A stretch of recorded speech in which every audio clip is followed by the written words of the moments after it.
नमस्कार। मैं हूं अद्वितीय त्रिपाठी और आप सबका पुनः स्वागत है हमारे YouTube चैनल अद्वितीय मैथ्स क्लासेस में। आज हम संख्या पद्धति जो कक्षा 9 में एनसीईआरटी की बुक चलती है और उसकी पहली प्रश्नावली लेकर यहाँ पर आए हैं और पहली प्रश्नावली के जो 4 सवाल हैं, यहाँ पे 4 मुख्यतः सवाल हैं, उन्हीं को हम लोग देखेंगे इस वीडियो में। तो शुरुआत करते हैं पहले प्रश्न से, बहुत अधिक समय नहीं लेते हुए पहला सवाल यहाँ पर देखते हैं क्या लिखा है। पहला सवाल है, प्रश्नावली का पहला प्रश्न है, क्या शून्य एक परिमेय संख्या है?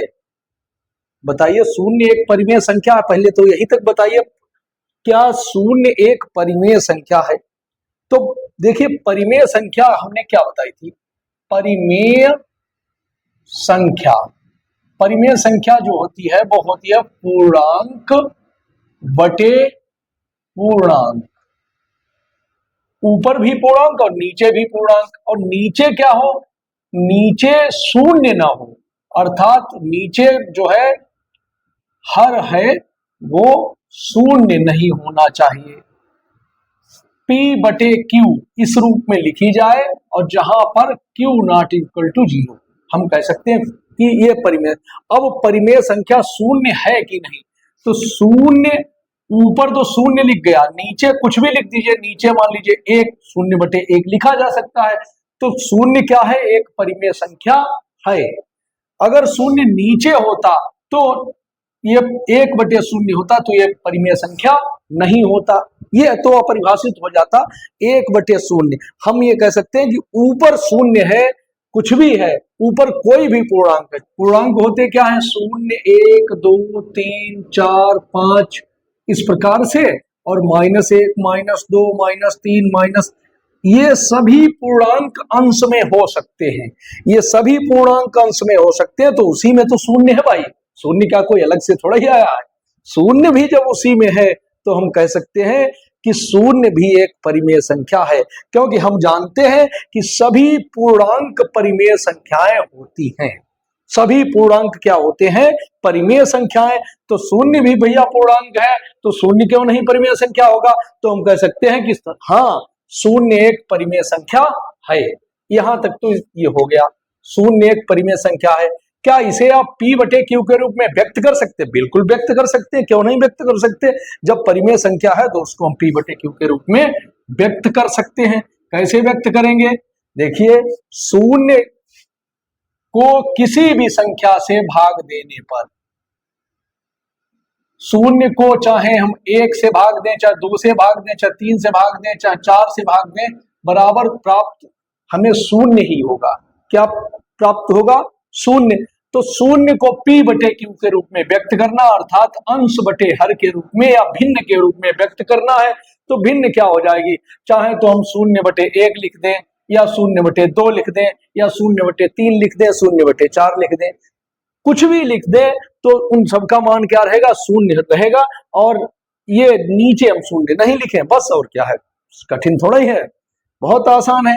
पूर्णांक बटे पूर्णांक, और ऊपर तो हमको पूर्णांक शून्य रखना ही रखना है, क्योंकि शून्य के लिए ही अर्थात P तो फिक्स कर दिया, जैसे P बटे Q के रूप में व्यक्त कीजिए, तो P बराबर तो शून्य तो निश्चित है। Q की जगह पर हम कुछ भी लिख दें, क्योंकि यहां पर इसलिए कुछ भी लिख सकते हैं क्योंकि सबका मान शून्य आ जाता है। जैसे यहां पर Q बराबर 1, 2, 3, या कोई भी, चाहे पॉजिटिव लें चाहे निगेटिव लें, कोई भी इंटीजर ले सकते हैं शून्य के अलावा, उस सबका मान शून्य ही आएगा। तो ये समझ गए होंगे आप लोग। अगर यहां पे कहा जाता क्या 4 एक परिमेय संख्या है, तो 4 एक परिमेय संख्या है, वो तो पता ही पूर्णांक, लेकिन 4 को P बटे Q के रूप में व्यक्त करते हैं तो 4/1 ही लिखते। उसमें यह नहीं कि कुछ भी लिख देते कि 1, 2, 3, 4, 5, उसको तो 4/1 ही लिखा जा सकता है, वो यूनिक है यहाँ पे 4/1।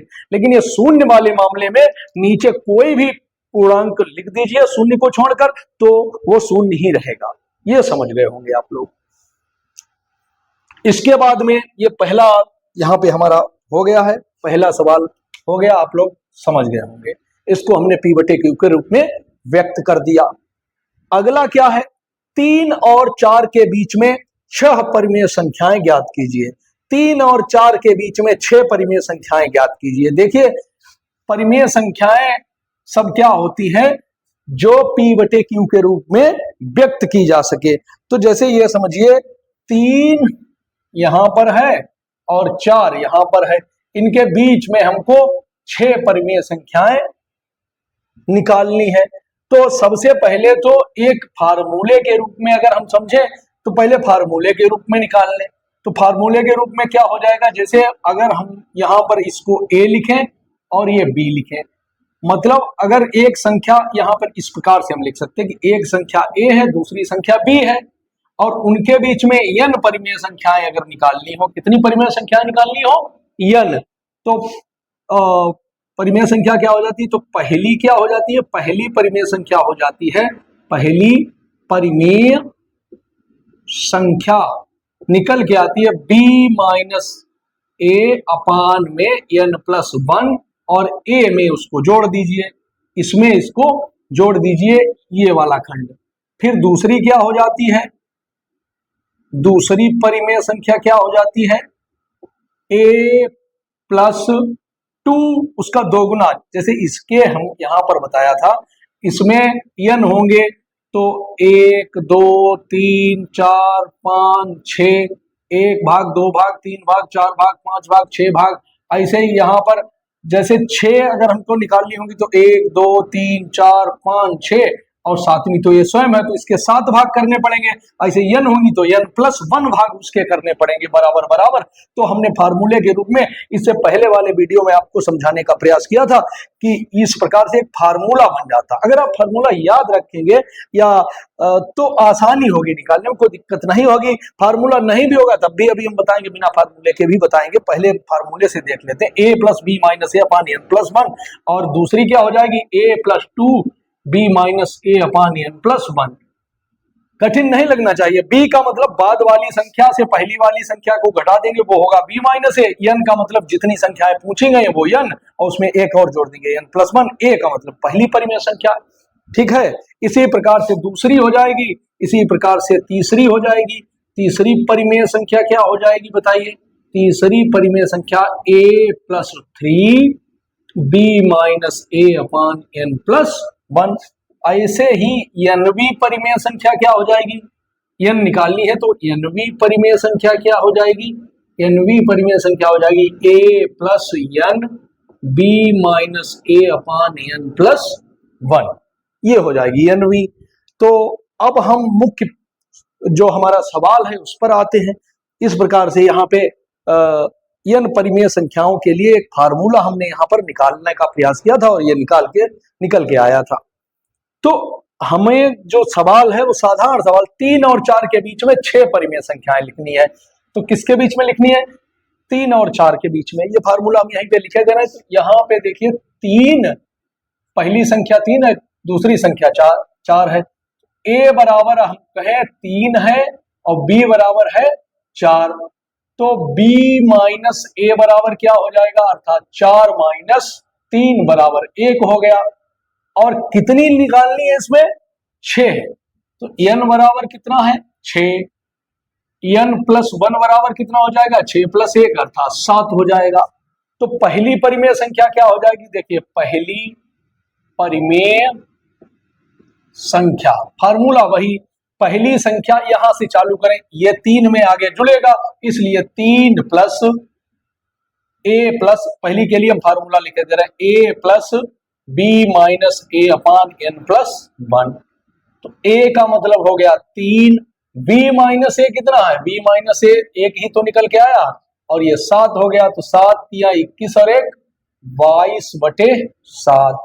पहली क्या होगा, ये 22/7। इसका a plus b minus a upon n plus 1 जो निकल के आया है वो 22/7 यहां पर निकल के आ गया है। अब हम नीचे वाला मिटाए दे रहे हैं, उसी के नीचे निकाल लेंगे दूसरी, तीसरी, चौथी, पांचवी और छठी। दूसरी परिमेय संख्या क्या हो जाएगी, देखिए दूसरी परिमेय संख्या हो जाएगी, दूसरी परिमेय संख्या वो 3 और 4 के बीच की बात चल रही है। दूसरी परिमेय संख्या उसी प्रकार से a plus 2 b minus a upon n plus 1। तो a का मतलब वही 3, और 2b-a/n+1 का मान हमारा कितना है 1/7 ही तो है 1/7 3 + 2/7 7 या 21 2 23/7 21 और 2 23/7 हो गया। ठीक है, इसी प्रकार से तीसरी परिमेय संख्या में फार्मूला नहीं लिखेंगे, कितना हो जाएगा 3 + 3/7 हो जाएगा। देखिए यहाँ 3 हो जाएगा और 1/7 तो 3 + 3/7 7 या 21 3 24/7। इसी प्रकार हम निकालेंगे। इसी प्रकार चौथी परिमेय संख्या क्या हो जाएगी, देखिए चौथी परिमेय संख्या इसी प्रकार से हम निकालेंगे, थोड़ा डायरेक्ट लिख रहे हैं। चौथी हो जाएगी कितनी भाई, यहाँ पे 4 आ जाएगा, अपने आप समझिए। पहली में होता नहीं, दूसरी में 2, तीसरी में 3 और चौथी में 4 आ जाएगा तो कितना हो जाएगा 7 × 21 4 तो चौथी हो जाएगी 25/7। पांचवी क्या हो जाएगी, पांचवी परिमेय संख्या क्या हो जाएगी 26/7 और छठी कितनी हो जाएगी, छठी परिमेय संख्या हो जाएगी 27/7। 27/7 समझ गए होंगे इतना।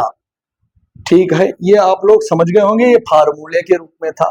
अगर फार्मूला मान लीजिए बाई चांस भूल जाते हैं कि ये क्या फार्मूला है, तब क्या होगा, तब हम बताते हैं उसको कैसे करना है, इसको मिटा दे रहे हैं।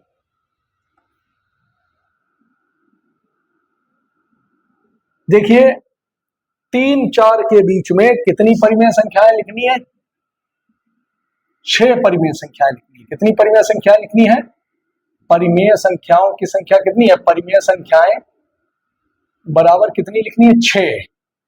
तो 6 + 1 बराबर हो गया 7।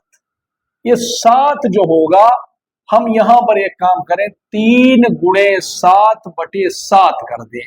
3 × 7/7 ये 3 के लिए, पहली के लिए, और ऐसे 4 × 7/7 कर दें तो कितना 3 × 7/7 कैसे हो गया 7 या 21/7 ये हो गया है और 7 × 28/7 ये हो गया है। तो 21/7 का मतलब 3 ही तो है, कुछ बदला मान नहीं।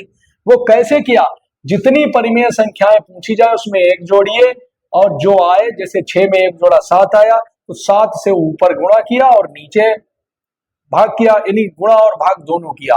इसमें भी तो अब ये परिमेय संख्या के रूप में ही लिख गया, P/Q के रूप में आ गया 21/7 और ये 28/7।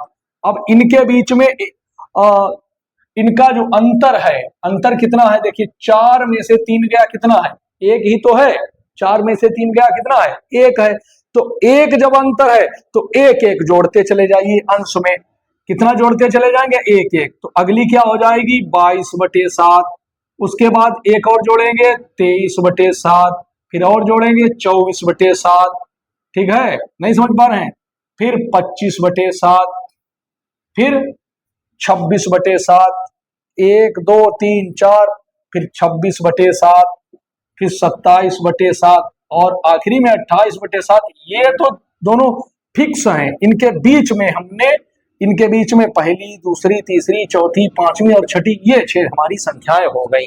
इसमें कोई फार्मूला की जरूरत नहीं है, डायरेक्ट कर सकते हैं। क्या कर सकते हैं, पहली कोई भी परिमेय संख्या इनके बीच में निकालने के लिए हम क्या करें, जितनी पूछी जाए, कितनी पूछी गई, जैसे 6 पूछी गई, 6 में हमने क्या किया 1 जोड़ा 7 कर लिया, 6 में क्या जोड़ा 1 और 7 कर लिया और 7 से ऊपर नीचे भाग दे दिया। इसी को हम देखिए, अगर इसी में पूछी जाती कि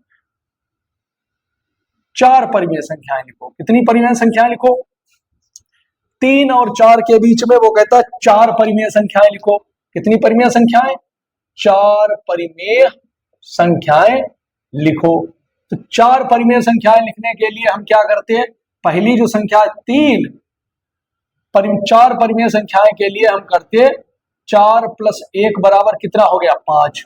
तो 5 से इसमें ऊपर नीचे इसमें भी गुणा कर लीजिए, पहली में भी और दूसरी में भी। 4 × 5/5 समझ गए कि नहीं, 4 × 5/5। तो ये पहली संख्या क्या बन गई, 5 × 15/5 बन गई और आखिरी वाली 20/5। अगर 15/5 को सरल करेंगे तो 5 या 15 यानी 3 ही तो आएगा निकल के, और ये 4 है, 5 चक्कू 20। अब इसके बीच में हमको कितनी लिखनी है? 4 लिखनी है। कितनी लिखनी है? 4 परिमेय संख्याएं लिखनी है। तो 4 परिमेय संख्याएं कैसे लिखेंगे? तो पहली कितनी हो जाएगी? नीचे लिख देंगे पहली परिमेय संख्या। पहली परिमेय संख्या, इसमें चूंकि 4 और 3 का अंतर 1 है तो एक अंश में 1 जोड़ते चले जाएंगे, यानी 16/5।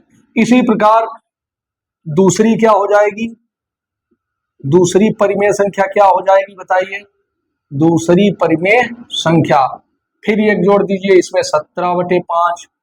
तीसरी परिमेय संख्या 18/5। चौथी परिमेय संख्या क्या हो जाएगी? चौथी परिमेय संख्या क्या हो जाएगी? 19/5। और आखिरी जो पांचवी जो है वो 20/5 तो है, तो इनके बीच में ये 4 आ गए, 16/5, 17/5, 18/5, 19/5। समझ गए? मान लीजिए यहां 3 और 4 न रहते हुए कोई अन्य 2 हो जाए, इसको मिटा दें। इसको हम मिटा दे रहे हैं, आप लोग समझ रहे होंगे। इनके बीच में मान लीजिए कह दिया जाए कि 3 और 5 के बीच में, 3 और 5 के बीच में 4 परिमेय संख्याएं लिखो। कितनी परिमेय संख्याएं लिखो? 4 परिमेय संख्याएं लिखो या लिखो या ज्ञात कीजिए, जो भी कहा जाए। तो क्या करेंगे? सबसे पहले तो 4 परिमेय संख्याएं कितनी है? 4। 4 + 1 बराबर कितना हो गया? 5। 4 + 1 बराबर कितना हो गया है? 5। 3 × 5/5। और उधर कितना कर लेंगे? ये 5 × 5/5। तो ये तिपच 15/5। पहली संख्या हो गई जो 3 है, 3 का मतलब 15/5, और ये 25/5। अब इसके बाद में अगली जो संख्या निकालेंगे, इनका चूंकि अंतर कितना है? 5 और 3 का क्या अंतर है? 5 और 3 का अंतर का मतलब है पहली संख्या और बाद वाली संख्या जो है उनके बीच में कितना गैपिंग है, कितना डिफरेंस है? 2 का डिफरेंस है। दो अंतर आ रहा, तो जो अंतर है उसी को हम जोड़ते उसमें चले जाते हैं अंश में। तो क्या है? 3 में जैसे हमने 2 जोड़ा, 3 में 2 जोड़ा कितना हो गया बताइए?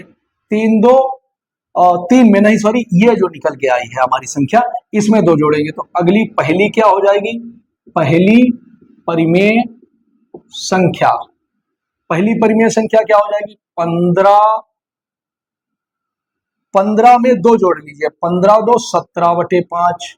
इसी प्रकार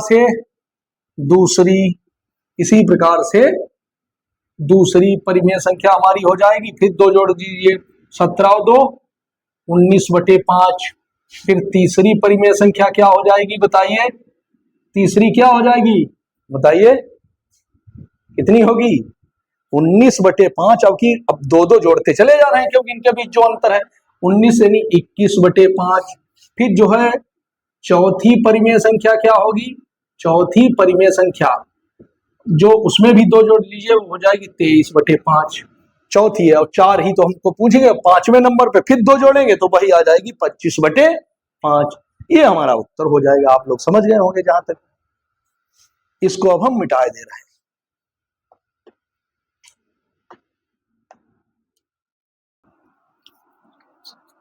इसके बाद में सवाल नंबर 2 हो गया है। उसके बाद में अब हम लोग देखते हैं पुनः सवाल नंबर, उसके बाद देखते हैं सवाल नंबर 3 देखते हैं। सवाल नंबर 3 क्या है? 3/5 और 4/5 के बीच में 5 परिमेय संख्याएं ज्ञात कीजिए। तो 3/5 और 4/5 उसी प्रकार से देखिए क्या है। पहली परिमेय संख्या क्या है? 3/5। पहली है 3/5 और दूसरी है 4/5।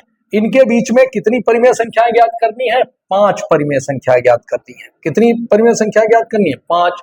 तो n बराबर 5 हो गया। n का मतलब होता है जितनी परिमेय संख्याएं ज्ञात करनी। n बराबर 5 हो गया। n + 1 बराबर कितना हो जाएगा? 5 + 1 बराबर 6।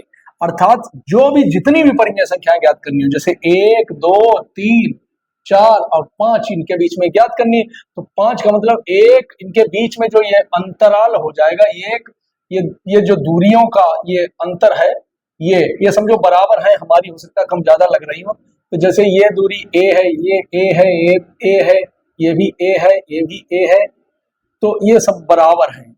ए कितने हो गया? 1 2 3 4 5 6, इसलिए वो 6 बराबर भागों में विभक्त करने के लिए हम उसमें एक जोड़ देते हैं। समझ गए होंगे आप लोग। तो 3/5, 3/5 जो हमारा ये आता है उससे अंश व हर में कर लेते हैं गुणा, अंश में भी गुणा या और हर में भी गुणा, या हम कहें 6 से ऊपर नीचे 6 से गुणा और 6 से भाग कर देते हैं। कितना हो गया? 18/30 हो गया। उसी प्रकार से ये 4/5 क्या बन जाएगी? जो अंतिम संख्या है वो 6/6 ये बन जाएगी। 6 चौक 24/30 बन गई। 6 चौक 24/30 बन गई। चूंकि 3/5 और 4/5 अंश में कितना? एक का ही अंतर है। 3/5 और 4/5 जब घटाएंगे तो 1/5 ही बचेगा। तो एक एक हम जोड़ते चले जाएंगे। पहली तो 18/30, ये जो 3/5 अब क्या बन गई? उसी के समतुल्य बन गई 18/30। और ये 24/30 क्या बन, जो 4/5 है वो क्या बन गई? 24/30 बन गई। काट के देख लीजिए, 24/30 भी तो वही है 4/5। 24/30 4/5 है। 6 चौक 24, 6 पंचे 30, और ये 6 18 और 6 पंचे 30। तो उसी प्रकार से ये उनके समतुल्य संख्याएं हमने लिख ली। अब इसमें एक एक जोड़ते चले जाइए। अगली क्या हो जाएगी? यानी पहली, इनके बीच में पहली परिमेय संख्या, ये यहां से तो दूसरे नंबर पर, लेकिन इनके बीच की जो पहली परिमेय संख्या क्या हो जाएगी? पहली परिमेय संख्या हो जाएगी 18/30 है तो 19/30। दूसरी परिमेय संख्या क्या हो जाएगी? दूसरी परिमेय संख्या हो जाएगी 20/30। दूसरी हो जाएगी 20/30। तीसरी परिमेय संख्या क्या हो जाएगी? तीसरी परिमेय संख्या इनके बीच में हो जाएगी 21/30।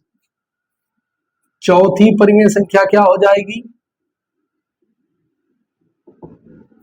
22/30। पांचवी परिमेय संख्या क्या हो जाएगी? 23/30। ये 5 हमारी परिमेय संख्या उनके बीच में निकल के आ गई। और छठे नंबर पे फिर से एक जोड़ेंगे तो 24/30, जो कि वही है। अब इनको अगर ये हल हो रहे हैं तो हल कर लीजिए। 19/30 तो 19/30 ही रहेगा। 20/30 आ जाएगा 2/3। 21/30 ये 3 7 21, 3 धावन 30, 7/10 हो जाएगा। 22/30 2 से कट जाएगा, 11/15 हो जाएगा। क्या हो जाएगा? 11/15 इसको लिख सकते हैं, और इसको ये 23/30 ही हो जाएगी। तो ये अलग अलग यहाँ पे निकल के आ गई है। समझ गए होंगे आप लोग, कोई दिक्कत नहीं। सवाल नंबर ये 3 हो गया है। उसके बाद में देखते हैं सवाल नंबर 4, देखते हैं क्या है। इसको मिटा दे रहे हैं।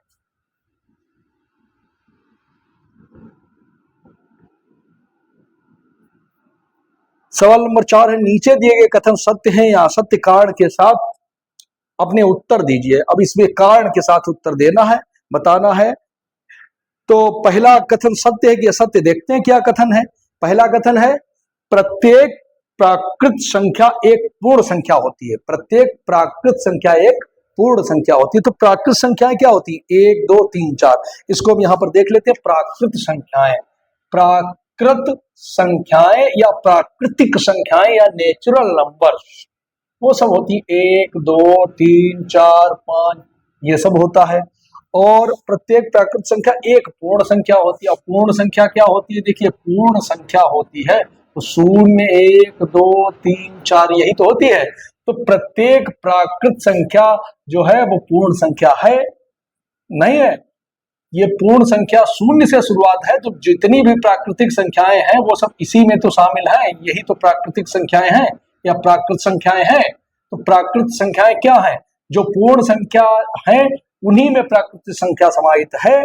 तो हम कह सकते हैं प्रत्येक प्राकृत संख्या पूर्ण संख्या होती है।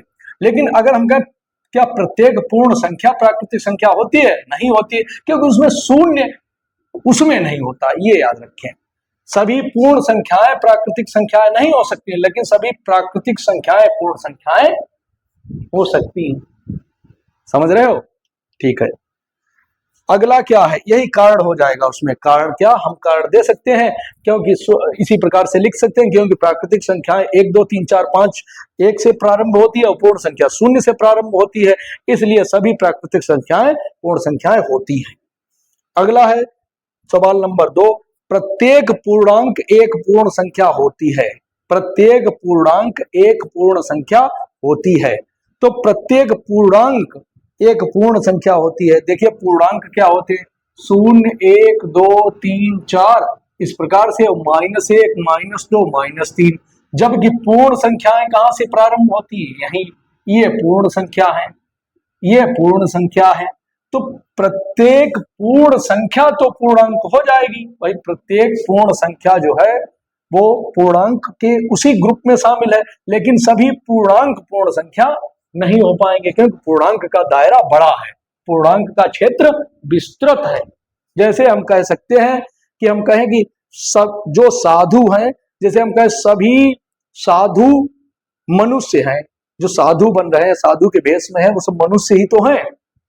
और अगर हम उसका उल्टा कह दें कि सभी मनुष्य साधु हैं, तो सभी मनुष्य साधु हैं क्या, आप साधु हो, हम साधु हैं, अभी साधु नहीं है, बाद में भले बन जाएं, लेकिन तो हम कह सकते हैं कि इस प्रकार से कह सकते हैं कि सभी, जो ये दूसरा कथन है, दूसरा प्रत्येक पूर्णांक एक पूर्ण संख्या होती है, ये कथन असत्य हो जाएगा। प्रत्येक पूर्णांक एक पूर्ण संख्या नहीं होगी, क्योंकि पूर्णांक का क्षेत्र बड़ा होता है, पूर्ण संख्या उसी में समाहित होती है पूर्णांक में। ये कथन असत्य हो गया। इस प्रकार से हम इस प्रकार से हम नीचे दिए गए कथन सत्य हैं असत्य कारण के साथ अपने उत्तर ये कारण दे सकते हैं। अगला क्या है, प्रत्येक परिमेय संख्या एक पूर्ण संख्या होती है। प्रत्येक परिमेय संख्या एक पूर्ण संख्या होती है। प्रत्येक परिमेय संख्या एक पूर्ण संख्या होती है। भाई परिमेय संख्या क्या है, एक तो 4/3 ये परिमेय संख्या है। क्या ये पूर्ण संख्या है, ये भैया पूर्ण संख्या नहीं है। प्रत्येक परिमेय संख्या पूर्ण संख्या नहीं हो, कुछ तो हो सकती है, जैसे 5 केवल लिखा जाए तो 5 को 5/1 के रूप में लिख सकते हैं, तब तो ये पूर्ण संख्या है। लेकिन बात उन्होंने कहा प्रत्येक, प्रत्येक भाई नहीं होगी, तो इसलिए इनका कथन असत्य हो जाएगा।